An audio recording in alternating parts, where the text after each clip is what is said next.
कौन थे ये शिव वशिष्ठ? शिव वशिष्ठ राजा दशरथ के कुल गुरु थे।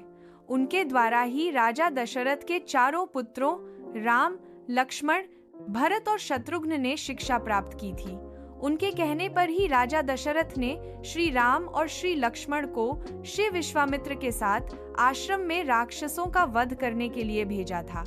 पौराणिक मान्यताओं के अनुसार कामधेनु गाय के लिए वशिष्ठ और विश्वामित्र में युद्ध भी हुआ था, जिसमें वशिष्ठ विजयी हुए थे। शिव विश्वामित्र विश्वामित्र शिव होने के साथ साथ एक राजा भी थे। शिव विश्वामित्र ही थे जिन्होंने गायत्री मंत्र की रचना की थी। शिव विश्वामित्र की तपस्या और मेनका द्वारा उनकी तपस्या को भंग किया जाने का प्रसंग बहुत प्रसिद्ध है। उन्होंने अपनी तपस्या के बल पर त्रिशंकु को शरीर के साथ ही स्वर्ग के दर्शन करा दिए थे। शिव कश्यप ब्रह्मा जी के मानस पुत्र मरीचि के विद्वान पुत्र थे। हिंदू मान्यताओं के अनुसार कश्यप ऋषि के वंशज ही सृष्टि के प्रसार में सहायक हुए।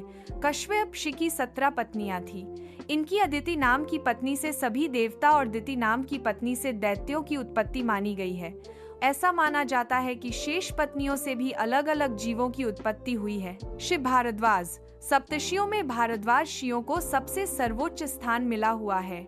शिव भारद्वाज ने आयुर्वेद सहित कई ग्रंथों की रचना की थी। इनके पुत्र द्रोणाचार्य थे।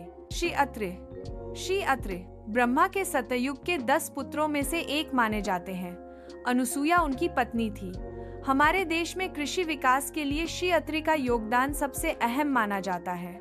उन्हें प्राचीन भारत में बहुत बड़ा वैज्ञानिक भी माना जाता है। श्री जमदग्नि भगवान परशुराम श्री जमदग्नि के ही पुत्र थे।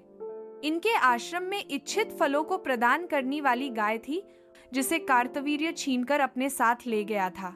परशुराम जी को जब इस बात का पता चला तो वह कार्तवीर्य को मारकर कामधेनु गाय वापस आश्रम में ले आए। श्री गौतम ऋषि की पत्नी अहिल्या थीं। इनके श्राप के कारण ही अहिल्या पत्थर बन गई थी। भगवान श्री राम की कृपा से अहिल्या ने पुनः अपना रूप प्राप्त किया था।